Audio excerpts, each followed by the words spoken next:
안녕하십니까. 강원대학교 엄태용 교수입니다. 춘천은 아름다운 자연환경, 한적하고 여유로운 일상적인 삶, 이것이 기반이 되어서 많은 명곡들을 탄생시킨 곳입니다. 오늘 이 시간에 그 명곡들이 어떠한 것들이 있는지, 그리고 그 명곡들은 어디를 배경으로 하고 있는지 살펴보도록 하겠습니다. 우리가 익숙하게 알고 있는 노래들 중에는 특정 도시를 배경으로 한 경우가 많습니다. 전 국민의 사랑을 받는 아름다운 도시와 명소들이 대중가요의 배경으로 등장해 왔습니다. 그 대표적인 도시가 바로 춘천입니다. 춘천이라는 도시의 아름다움이 대중의 감성을 자극하기에 충분했기 때문이겠죠. 일상에 지친 평범한 사람들은 춘천으로부터 편안함을 느끼고 위로를 받는다고 합니다. 남다른 감수성을 지닌 예술인들은 춘천에서 예술적 영감을 잘 얻는다고 합니다. 아마도 수려한 자연환경과 포근한 도시 이미지 때문이 아닐까 싶은데요.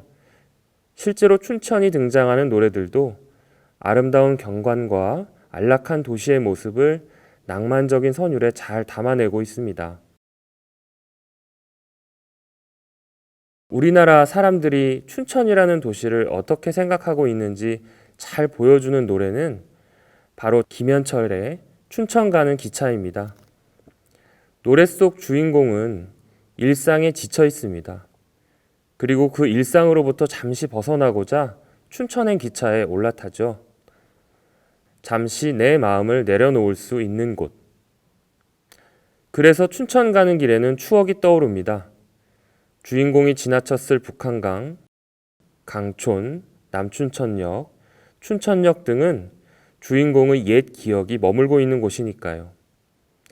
이렇게 춘천의 곳곳은 사람들 모두에게 아련한 추억으로, 낭만의 공간으로 인식됩니다.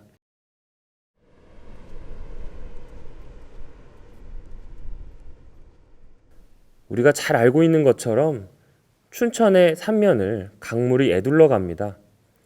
그래서 강은 춘천을 노래할 때도 빠지지 않고 등장하죠. 국민가요의 반열에 오른 소양강 처녀를 빼놓을 수 없을 것입니다. 떠난 임을 그리워하는 주인공의 심정이 황혼역 소양강의 풍경과 오버랩되어 아름다움을 자아냅니다.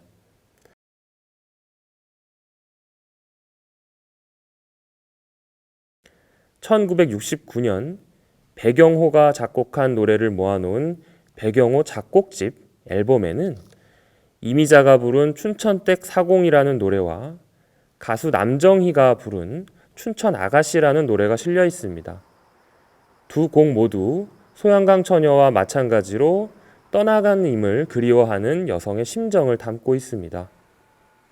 그리고 여지없이 소양강에 정취가 등장하죠. 예나 지금이나 춘천의 강은 그리움의 정서를 더했던 모양입니다. 최근에는 여성 화자의 임에 대한 그리움의 정서를 넘어서 일상에 지친 영혼을 위로하는 노래가 소양강을 배경으로 만들어졌습니다.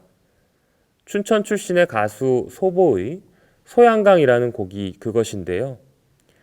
노래 속 주인공은 자신의 슬픈 기억을 강물에 흘려보냅니다. 그리고 소양강은 그 주인공에게 말합니다. 힘겨울 때는 주저하지 말고 오라고. 소보에게 강은, 특히 소양강은 흔들리던 나를 위로해주던 넓은 엄마 품과 같았던 것입니다. 춘천에 오래 산 사람들은 강과 산만큼이나 하늘을 좋아합니다. 하늘이 아름다울 뿐만 아니라 춘천 사람들에게는 하늘을 볼 여유가 있기 때문일 것입니다. 그래서인지 춘천에 살았거나 살고 있는 가수들은 춘천의 하늘을 노래합니다.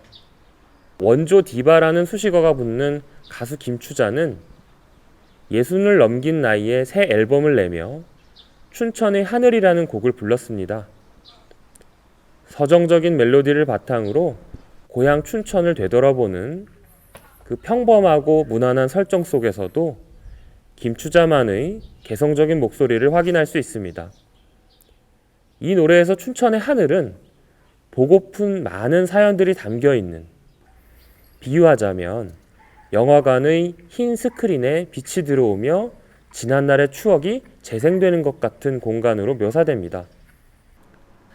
김추자가 노래한 춘천의 하늘이 추억, 회상, 그리움 등의 이미지와 연결된다면 춘천을 연고로 활동하고 있는 젊은 그룹 모던 다락방은 춘천의 하늘을 설렘이나 두근거림과 같은 이미지로 그려냅니다. 모던 다락방은 춘천이 가끔 하늘을 볼 수 있는 시간을 주는 곳이기 때문에 좋다고 말하죠. 하늘이 아름다워서 좋기도 하지만 춘천이라는 도시가 하늘을 볼 수 있는 여유를 주기 때문에 좋다는 의미도 포함이 될 겁니다.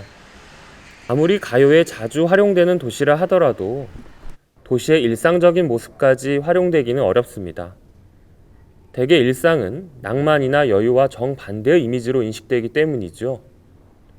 그러나 춘천은 일상조차 노래에 활용됩니다. 지금은 춘천의 문화적 중심도 많이 변했습니다만 얼마 전까지만 하더라도 그 중심은 명동이었습니다. 앞서 언급한 가수 소보는 그 시기에 명동 근처에 살았습니다. 그래서 20, 30년 전에 학창 시절을 춘천에서 보낸 사람이라면 누구나 공감할 만한 노래를 만들었습니다. 닭갈비 골목과 명곡사가 그것입니다. 춘천 사람들은 알겠지만 본래 닭갈비 골목도 원조가 있습니다. 명동 닭갈비 골목이 그 시작이죠. 그래서 예전엔 닭갈비 골목이라고 하면 누구나 명동을 떠올렸습니다.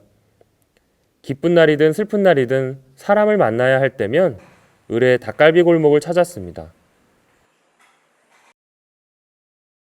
춘천 토박이를 인증할 수 있는 확실한 방법 중 하나가 명동 음반가게 이름이 무엇인지 물어보는 것이죠.